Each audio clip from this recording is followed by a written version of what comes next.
Bwana, karibu. Leo ni Alhamisi, Septemba 25 mwaka 2025. Tunaendelea kuwashukuru wote ambao wanatufuatilia kupitia mitandao yetu mbalimbali ya kijamii, ikiwemo ile ya Instagram, Facebook na X. Lakini pia wote ambao wanatufuatilia kupitia website yetu ile ya Mwananchi. Tunawashukuru sana. Cha msingi ni kuendelea tu kusubscribe kila sehemu ambayo ipo, kwa sababu hata Instagram nako tuna kipengele cha kusubscribe. Kutoka Ulaya kaskazini, Denmark, ambapo mashambulizi ya ndege zisizokuwa na rubani maarufu kama drones zimeleta taharuki kubwa, huku hofu ya usalama ikizidi kuongezeka barani Ulaya. Serikali ya Denmark imethibitisha kuwa mashambulizi ya usiku kucha ya drones yalilenga maeneo ya kimkakati, hasa viwanja vya ndege na vituo vya kijeshi, hali iliyosababisha kufungwa kwa muda viwanja viwili vikuu vya ndege na kuathiri shughuli za kijeshi. Kwa mujibu wa mamlaka ya mashambulizi haya yametajwa kama shambulio la mseto, yaani aina ya mashambulizi yasiyo ya moja kwa moja ya kijeshi, lakini yenye lengo la kusababisha hofu na kuvuruga utulivu ndani ya taifa. Hili ni tukio la pili kutokea ndani ya siku mbili nchini humo, jambo linaloashiria kuwa huenda kuna mpango maalum nyuma ya pazia. Katika mashambulizi hayo, uwanja wa ndege wa Aalborg unaotumika kwa safari za kiraia na kijeshi ulilazimika kufungwa kwa takribani saa 3, huku uwanja wa ndege wa Billund, wa pili kwa ukubwa nchini Denmark, ukifungwa kwa saa 1. Ndege zisizo na rubani pia zilionekana karibu na viwanja vya ndege vya Esbjerg, Sundborg na Skrydstrup, pamoja na kituo cha kijeshi cha Holstebro, vyote katika eneo la Jutland magharibi mwa nchi.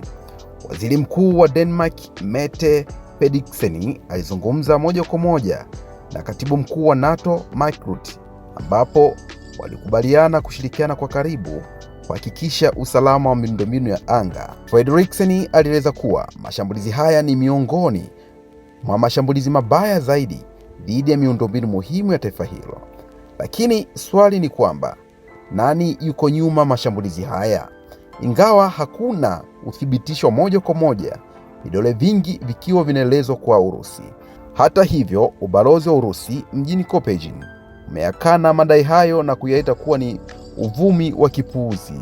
Waziri wa ulinzi wa Denmark, Troels Lund Poulsen, amesema mashambulizi hayo hayakuwa ya bahati mbaya, bali yanaonekana kufanywa kwa utaratibu maalum, akisisitiza kuwa ni shambulio la mseto, ingawa hakuna tishio la moja kwa moja la kijeshi kwa sasa. Mchambuzi wa usalama wa Denmark, Peter Viggo, amesema kuwa tukio hilo linaonyesha udhaifu mkubwa katika uwezo wa taifa hilo kuzuia mashambulizi ya drones, na kuongeza kuwa hili ni shimo katika utayari wetu wa kiulinzi. Naye mkuu wa jeshi Michael Holgard alikiri kuwa Denmark ina uwezo mdogo wa kukabiliana na vitisho vya kisiasa kama hivyo, licha mabilioni yaliyotengwa kwa bajeti ya ulinzi. Katika mtandao wa kijamii wa wanasiasa wapinzani wamekosoa vikali serikali.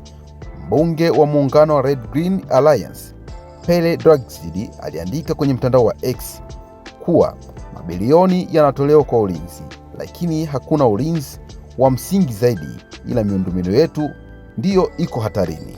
Mchambuzi Jacobsen ameeleza kuwa ikiwa Urusi inahusika, kuna uwezekano mkubwa basi wanatumia mbinu yao ya kawaida, kufanya mashambulizi ya ukingoni bila kuvuka mstari wa kuchochea majibu ya moja kwa moja ya kijeshi kutoka kwa NATO. Hata hivyo, Denmark haijachukua hatua kama ya Poland, ambavyo mwezi huu iliomba mashauriano ya usalama kupitia kifungu cha 4 cha NATO. Tukio hili linakuja wiki moja kabla ya Denmark kuandaa mkutano wa viongozi wa Umoja wa Ulaya mjini Copenhagen. Kwa sasa Denmark inashikilia urais wa zamu wa umoja huo, na hali hii ya usalama imeongeza uzito wa maandalizi ya mkutano huo muhimu. Na si Denmark pekee, hata Norway inalazimika kufunga anga ya uwanja wa ndege wa Oslo kwa saa 3 baada ya kuonekana kwa drones isiyojulikana katika eneo hilo. Je, Ulaya iko tayari kukabiliana na teknolojia inayotumiwa kama silaha bila risasi?